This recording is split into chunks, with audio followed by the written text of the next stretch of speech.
কোটি টাকার সম্পত্তি ফেলে কেন চলে গিয়েছিলেন এখান থেকে এই চৌধুরী পরিবার? এই ভিডিওতে আজকে আমরা তাই জানার চেষ্টা করব। আজকে আমি যেই চৌধুরী বাড়িটি দেখার জন্য যাচ্ছি সেটা হচ্ছে আমাদের ঘাটাইলের ধলাপাড়া চৌধুরী বাড়ি। বাড়িটি খুবই সুন্দর।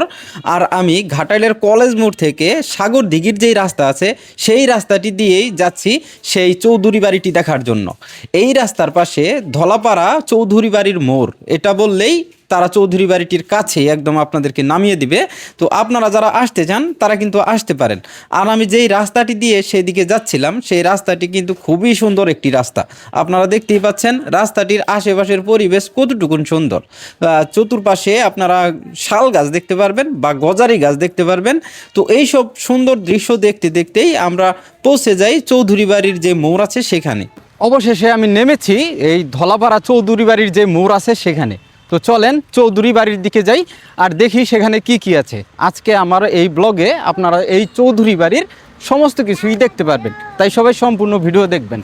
চৌধুরী বাড়িতে ঢোকার প্রথমেই আছে চৌধুরী বাড়ির কবরস্থান। এই কবরস্থানটি সুন্দর করে সাজানো হয়েছে আর এখানে একটা সাইনবোর্ড মতন লাগানো হয়েছে, সেখানে দেখা আছে এটা কে নির্মাণ করেছেন এবং কত সালে নির্মাণ করেছেন। এই কবরস্থানের আশেপাশটা আমি অনেকক্ষণ ঘুরেছি এবং এই জায়গার ভিডিও ফুটেজ সংগ্রহ করেছি। আপনারা দেখতেই পাচ্ছেন সেই সময়কার একটা কবরস্থান, সেটাও কত সুন্দর ছিল, অনেক সাজানো গোছানো একটা কবরস্থান এটাকে বলা যায়। আর এই জায়গাতেই এই চৌধুরী বাড়ির অনেকেই শায়িত আছেন। আর এইটার পাশেই আছে চৌধুরী বাড়ির পুকুর। আপনারা দেখতে পাচ্ছেন পুকুরটি বিশাল বড় একটি পুকুর। আর এই পুকুরের পাশ দিয়ে ইটের সোলিংয়ের একটা রাস্তা, আর রাস্তার সামনেই আপনারা দেখতে পাচ্ছেন চৌধুরী বাড়িটি। দূর থেকেই বাড়িটি একদম চকচক করছিল।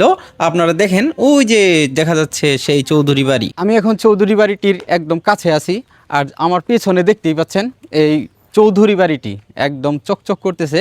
আসলে এটা 100 বছর আগেকার একটা চৌধুরী বাড়ি, তারপরেও কিন্তু দেখতে খুবই সুন্দর দেখা যাচ্ছে। এই চৌধুরী বাড়িটি অনেক পুরানো ইতিহাস বহন করে। এক সময় এখানে চৌধুরী পরিবারের বসবাস ছিল আর চারপাশে ছিল বিশাল এলাকা জুড়ে প্রভাব ও প্রতিপত্তি। আজও সেই পুরানো স্থাপত্য দেখলেই বোঝা যায় কতটা ঐতিহ্য লুকিয়ে আছে এই জায়গায়। দেখতেই পাচ্ছেন বাড়ির দেয়ালগুলো এখনো সেই পুরানো দিনের স্মৃতি ধরে রেখেছে, কোথাও ভাঙা, কোথাও সময়ের ছাপ, তবুও এক ধরনের রাজকীয়তা এখনো অনুভব করা যায়। এই জায়গায় দাঁড়ালে মনে হয় যেন ইতিহাসের মধ্যে ফিরে গেছি। এক সময় এই চৌধুরী পরিবার জমজমাট একটি জীবনযাপন করত। এখানে সবসময় মানুষজন থাকতই এবং বিভিন্ন অনুষ্ঠানের আয়োজন করা হতো। কিন্তু সময়ের সাথে সবকিছুই যেন নীরব হয়ে গেছে। আজ এই চৌধুরী বাড়ি শুধু ইতিহাসের সাক্ষী হয়ে দাঁড়িয়ে আছে। আমি এই চৌধুরী বাড়ির আশেপাশে ঘুরে ঘুরে ফুটেজ সংগ্রহ করছিলাম।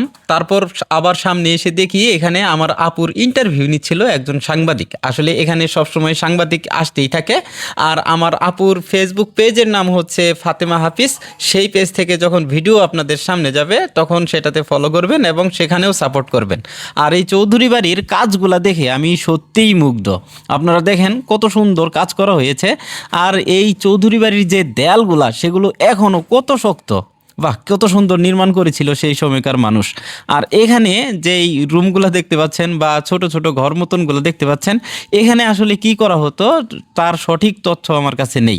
তবে আমার মনে হচ্ছে এখানে এই চৌধুরী বাড়ির ঘোড়া থাকতো, কারণ ঘোড়া এবং হাতি এই সমস্ত জিনিসগুলাই এইরকম রুমে রাখা হতো। সেই সময়কার চৌধুরীরা এবং জমিদাররা এইরকম রুম বানিয়েই তারা সেগুলো পালন করত। আর এই সব বাড়ির ডিজাইনগুলো দেখলে আসলে আমার মনে হয় যে তখন সেই সময় সেই 100 বছর আগে এত সুন্দর ডিজাইন করা কিভাবে সম্ভব ছিল, এটা আসলে আমি কখনো ভেবেই পাই না। আর এটা হচ্ছে এখানকার লাইলি চৌধুরী ভবন। এটা খুবই নতুন একটা ভবন। এখানকার চৌধুরী পরিবার এখন আর এখানে থাকে না, তারা ঢাকায় চলে গেছে। আর এই জায়গায় ঘুরতে ঘুরতে আমাদের অনেক ক্ষুধা লেগে যায়, তাই দুলাভাই কিছু কিনে এনেছিল, আমরা হালকা পাতলা কিছু খাওয়া দাওয়া করি। আর এর চতুর্পাশে ঘুরতে ঘুরতে আমি দেখলাম যে প্রচুর সুন্দর পরিবেশ। আপনারা যদি এখানে আসেন তাহলে বাড়িটির সৌন্দর্য দেখে অবশ্যই আপনারা মুগ্ধ হবেন। এই চৌধুরী বাড়ির আশেপাশটা অনেক ঘুরলাম আর এখানেকার পরিবেশটা কিন্তু খুবই সুন্দর লাগলো। খোলামেলা পরিবেশ এবং ভালোই লাগলো। আমি যেমনটা বলছিলাম যে এইটা যদি একটা নতুন একটা দর্শনীয় স্থান করা হয় আমাদের টাঙ্গাইলের, তাহলে কিন্তু খুবই একটা ভালো হবে। আর তার জন্য এটার অনেক সংস্কার প্রয়োজন। এটা যদি করে তাহলে কিন্তু অনেক সুন্দর একটা জায়গা হবে এই ধলাপাড়ার চৌধুরী বাড়ি যেই এরিয়াটা সেটা। এই চৌধুরী বাড়ির একদম ফ্রন্ট সাইডে এখানে কিন্তু সেই পুকুরটি আছে, বিশাল বড় একটা পুকুর। আর এই পুকুর পাড়ে প্রচুর গাছ আছে, তার ভিতরে এই যে যে গাছটি দেখতে পাচ্ছেন এটা হচ্ছে একটা লিচু গাছ। তো এটা সেই আগের লিচু গাছ কিনা জানি না, তবে এখানে অনেকগুলা লিচু গাছ আছে। সারি সারি লিচু গাছগুলা এই পাশে আছে, নারকেল গাছ আছে অনেকগুলা। আর এই চৌধুরী বাড়ি এসে যেই এক্সপিরিয়েন্স আমার হলো যে সেই 100 বছর আগের মানুষজন তারা আসলে কতটুকুন শৌখিন ছিল, যেটা কিন্তু আসলে এই চৌধুরী বাড়ি দেখলে পরেই বোঝা যায়। আর এই চৌধুরী বাড়ির আশেপাশে প্রচুর লোকজন আমি দেখতে পারলাম, যারা এখানে ছবি উঠতেছিল, ভিডিও বানাচ্ছিল। তো এরকম অনেক, তো এরকম ইতিহাস এবং ঐতিহ্যপূর্ণ জায়গা যেগুলো, সেগুলো কিন্তু এক্সপ্লোর করতে সবাই ভালোবাসে।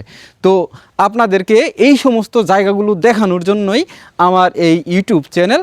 তো আপনারা যারা ভিডিও দেখছেন তারা সবাই অবশ্যই সাবস্ক্রাইব করবেন। এই ছিল ধলাপাড়া চৌধুরী বাড়ির আশেপাশের অবস্থা। আপনারা যারা এই ধরনের ভিডিও দেখতে পছন্দ করেন তারা সবাই আমাকে ফলো করবেন, আর যারা ইউটিউব থেকে দেখছেন তারা সবাই সাবস্ক্রাইব করবেন। ধন্যবাদ সবাইকে, আল্লাহ হাফেজ।